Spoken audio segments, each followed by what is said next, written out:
The token market, the bane of all our existence. What do you spend your tokens on? But it's okay. I'm here to help you out and tell you what the best ones are in each category. So if you enjoy it, you find it informative at all, hit that like button down below, as well as subscribe for more helpful, awesome, dope videos like this. Hit that subscribe button. Come on, it really helps your boy out. Also, comment what you think about a lot of these cards, and maybe some ones that you think I glossed over. If I skipped one that you're like, yo, he's a demon, back it up, let me know, and I'll have to check them out in a little bit. So, what I'll basically just say is that I'll show you guys really quick what I have here, and then we'll go through some of the cards that I like later on.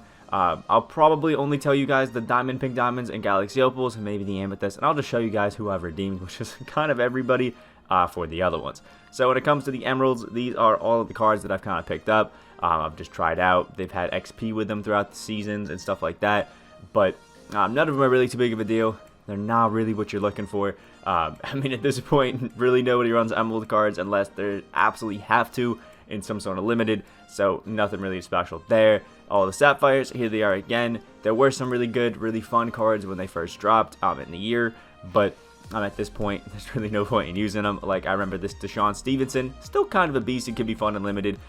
Brian Russell, again, really fun card, can be cool and limited. Everybody else, kind of a bum, not really too excited to use them. The Ruby tier, this is where it gets a little bit better, a little bit more fun. Guys like Paul Pressey were really nice in the beginning of the year, were kind of fun. Kerry Kittle's absolute demon, real nice shooter, real fun. Daniel Marshall, all about shooting, no defense.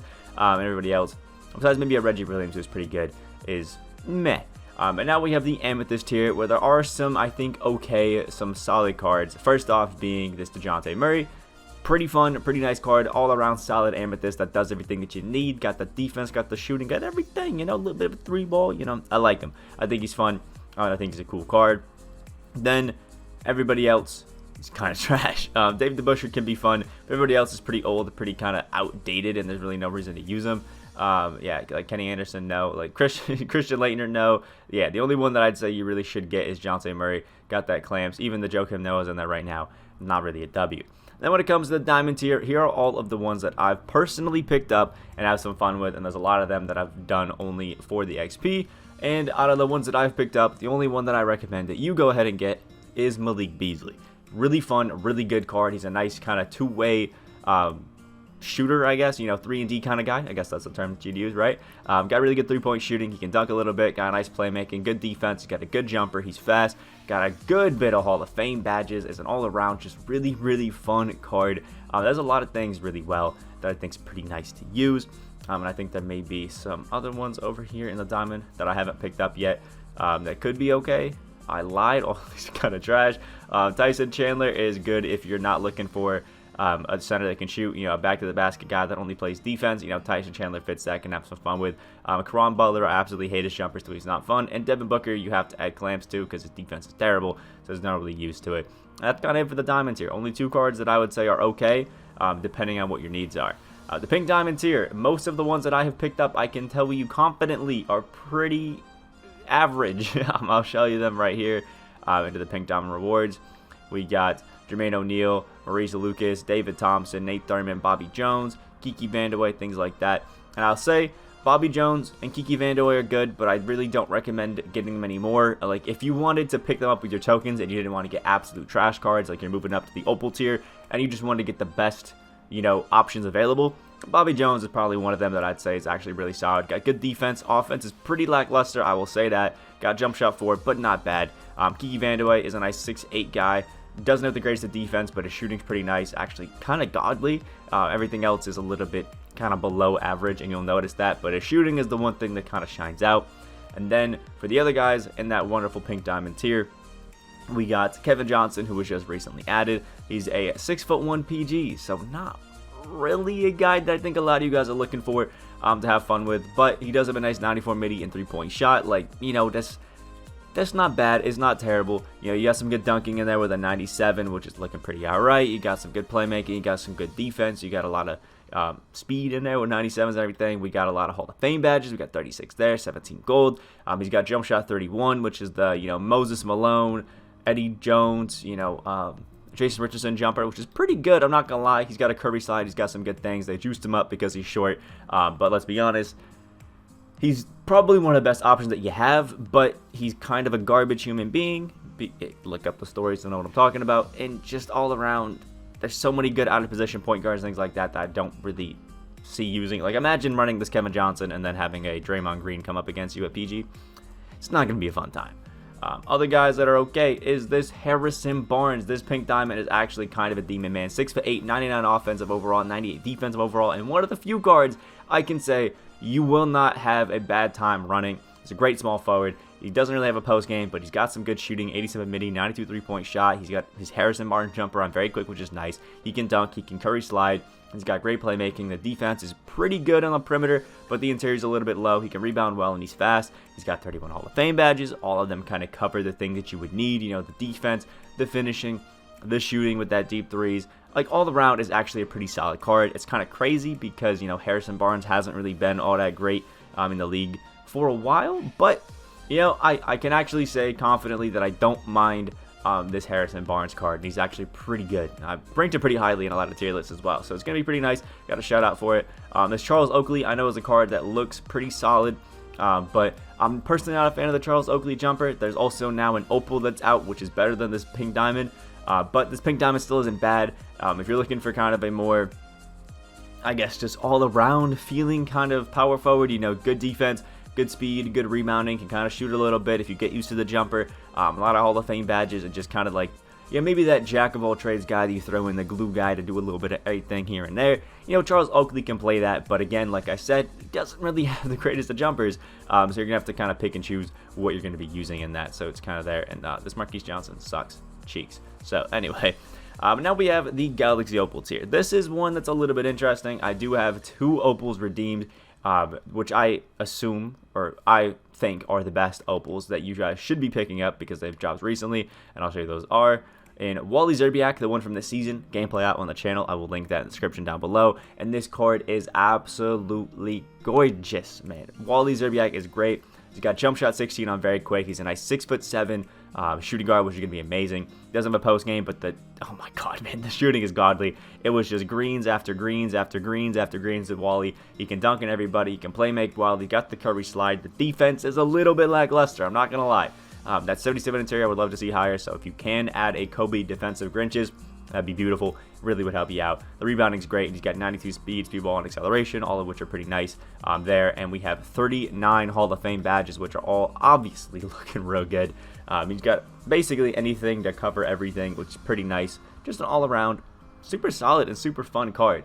And again, I do think that this Wally Szczerbiak is probably the best token Opal that we have right now. So there is that. I do recommend getting him over other guys.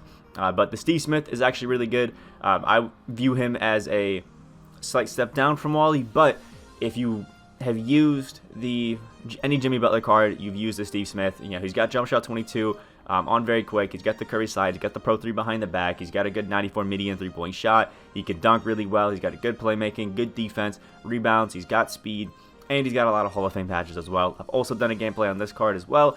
Link in the description down below if you want to check out either of these. But they're fun cards, and they're really nice all around. If you're looking for a more offensive heavy, less defensive heavy, you know, Jimmy Butler, Steve Smith's your guy. Also, he has blinders, so on next gen, pretty solid card. Wally's more leaning towards current, so maybe that'll sway your decision just a little bit, but it can be fun. And there are some other decent ones in there. Like, all the token Opals aren't terrible, but not great. Like, Bob Lanier is okay if you want to run him as a 6'11" power forward that can do a little bit of everything. You know, give him those 3-point Kobe Grinches and have some fun there. I do think he actually does have gold range, if I'm not mistaken. If he doesn't, I think you can add it. No, he doesn't have gold range. I'll see if he can add it. We'll scroll through really quick and see if we can find it. There's blinders, there's deep three. So you can make Bob Lanier a pretty good power forward, which can be fun. Moses Malone is kind of like a step down from this Bob Lanier, and we'll be getting a free invincible, dark matter, so I don't really recommend it. Bill Russell's kind of cheeks, and Gary Payton's pretty cheeks as well as Greg Berry, kind of bad. So my order would probably be Wally Szczerbiak, Steve Smith, Bob Lanier, Moses Malone, and then pick your poison of the stinkers. Really, my honest opinion, because when you grab 5 Galaxy Opals, you actually then get this little thing that will be off to the right called the Dark Matter Token Market, that you can actually go and redeem some Dark Matter Token Market cards, which is pretty cool. Obviously, it's in the name, but obviously we can't see those, so I'm just going to switch real quick to the PC whenever it actually decides to show it. Alright, so there we go. And you can see there are 3 Dark Matters at the top here. Pete Maravich, Bill Walton, and George Gervin. And I honestly am a firm believer that you could use any of these 3 cards and have a fun time. But I will rank them as the best to the worst for you. We do have Pete Maravich, who I don't think you can probably pick up anymore because it was only a limited 2,000 cards. I think he's been redeemed, if I'm not mistaken. If he hasn't, and you're actually in the Dark Matter market and you can get him, I think he's a great option for a point guard. He's fun, he's cool. But again, I've said this a few times, we have a lot of already tall PGs that are fun. So he definitely wouldn't be my personal pick. Bill Walton is a nice 6'11" power forward center who's cool. But I mean, it's Bill Walton, who doesn't really excite me at all. He's got the defense to go with it, all of those amazing badges there. He's got gold range, which is awesome. A decent jumper and jump shot 37. It's that Andre Miller or who is it? There was someone everybody was really excited about that had it. It might have been Ben Wallace, who's pretty nice, pretty fun. Got the Curry slide, looking good. But the best Dark Matter is going to be this George Gervin, man. The Ice Man is gorgeous. He's a 6'7", shooting guard, which is awesome, with a 6'10" wingspan. You can Curry slide easy. Has 51 Hall of Fame badges. You can see they literally cover everything. He's got the finishing, he's got the shooting, he's got the defense, the playmaking, the all-around just ability. Only thing that's a lower intangible is the shot IQ, which I don't know why at this point. Like, Dark Matter is the highest tier, so yep, doesn't make sense to me. But he's got the Delino Gallinari base on very quick, which is only held by the 2 Boris Diaw cards, which is amazing. He's got the Pro 3 behind the back, the Curry slide, and he's just all around a super fun and really just great card all around. So overall, I think the token market, it could use some work. It could use a little bit of work. There's not a lot of cards that I would say are absolutely amazing.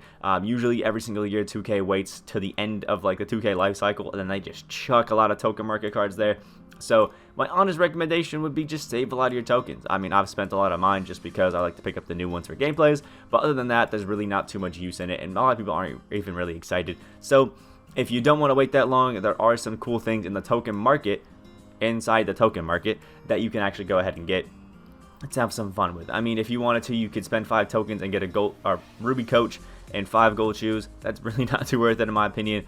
But you can also get, for 75 tokens, a Hall of Fame Posterizer or Showtime badge, a Diamond Brandon Ingram, and a Diamond Shoe. Not terrible for the Diamond Shoe and the Hall of Fame badge. You can get a Diamond Ennis Canner and Hall of Fame Difficult Shots, and a Diamond Shoe, which is cool. Diamond Tobias Harris, who's a pretty good card. Diamond Shoe and Tireless Defender. A Hall of Fame Slurry Finisher, Diamond Rudy Gobert. Not a great card at all, and a Diamond Shoe. And then there is this, there's 2 others. Hall of Fame Deadeye, Diamond Robert Williams, who's another terrible card, and a Diamond Shoe. And then we have Taylor Horton Tucker, who's actually a really good card, a Diamond Shoe and a Hall of Fame Intimidator badge, but this card itself is like 5k MT, maybe even less than that now, probably 2 to 3k MT, so not too worth it. And then there is one last one where you get a Diamond Contract and a Hall of Fame Deep Threes and Hall of Fame Blinders badge that you can actually get for the last one, which I've done myself. I'll show you that I just have the badges sitting there. Hall of Fame Blinders and Hall of Fame Deep Threes. Which you can go ahead and get for 250 tokens. Real expensive because Blinders is obviously the best badge in the game on next gen, and it's not really given to a lot of cards. So if you are, impatient, I think this token market over here is definitely the way to go. Pick up a lot of Hall of Fame badges, get a really good card, juice them up with all the badges you can, good shoe, good contract, and throw them up and try to flip that for a bunch of profit when some cards come out.